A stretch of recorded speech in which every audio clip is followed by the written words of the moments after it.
Kamaruddin use பண்ண வார்த்தைகள் இருக்குல்ல. ஏன்னா சாண்ட்ரா என்னதான் இருந்தாலும் 2 குழந்தைங்களுக்கு அம்மா, அவங்க வந்து ஒருத்தங்களுக்கு ஒய்ஃபா இருக்கிறாங்க போது காரி துப்புறேங்கிறாங்க, ஏண்டி வாடி போடி எல்லாம் வந்துருச்சு. கமருதீன் தான் அந்த கோவம் ஒன்று வந்துருச்சுன்னா அவரோட வந்து எக்ஸ்ட்ரீமுக்கு போயிடுவாப்புல. அவர் வாயை வந்து அவரால் கண்ட்ரோலே பண்ண முடியாதுன்றது நம்ம இதுக்கு முன்னாடி நிறைய பார்த்துருக்கோம்.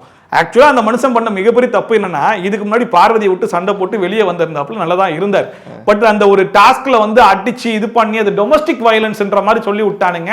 வீக்கெண்ட் எபிசோட்ல கண்டிப்பா அது ஒரு இஷ்யூவா வந்து நிற்கும். அந்த இடத்துல வந்து பார்வதி கொஞ்சம் ஸ்ட்ராங்கா பேசிட்டானா கண்டிப்பா அது முழுக்க நமக்கு அகைன்ஸ்டா மாறிடும். அப்படிங்கிறதுனால பார்வதியை பேட்சப் பண்ணிட்டோம் அப்படின்னா பார்வதி வந்து வீக்கெண்ட் எபிசோட்ல நமக்கு அதுக்கு அகைன்ஸ்டா ஸ்ட்ராங்கா பேச மாட்டா, பிளஸ் ஹவுஸ்மேட்ஸும் பேச முடியாது, இந்த இஷ்யூவை அப்படியே ஃபேட் அவுட் பண்ணிடலாம் அப்படிங்கிற மாதிரி நினைச்சுதான் பார்வதி கூட போய் பேட்சப் பண்ணாப்ல. ஆனா கடத்துல பார்வதியோட சேர்த்ததுனால இவ்வளவு பெரிய இஷ்யூ ஆகி கடத்துல நம்ம வந்து ரெட் கார்டு வாங்கிட்டு வெளியே போவோன்றது வந்து அந்த மனுஷன் எதிர்பார்த்திருக்க மாட்டாரு.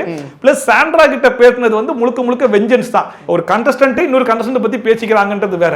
உங்க வெளியே போய் அவர் கண்டஸ்டன்டா இருந்தாலும் ஒரு வீட்டை விட்டு வெளியே போயிட்டு பிரச்சனை இழுத்து பேச வேண்டிய அவசியம் கிடையாது. 2 குழந்தைங்களுக்கு அம்மான்ற மாதிரி இழுத்து பேச வேண்டிய அவசியம் கிடையாது. நீங்க காமத்துல தானே குழந்தை பெற்றிருப்பீங்கன்ற வரைக்கும் பேசுறாருன்னா அது எவ்வளவு கீழ்த்தரமான வார்த்தைகள்ன்றது அவருக்கு தெரியுதா தெரியலையா, இல்ல அந்த ஃபோர்ஸ்ல பேசுறாரா அப்படிங்கிறது தெரியல. சோ நம்ம ஆல்ரெடி சொன்ன மாதிரி தான் இவங்க 2 பேருமே கிட்டத்தட்ட ஒருத்தருக்கு ஒருத்தர் சலைச்சவங்க கிடையாது.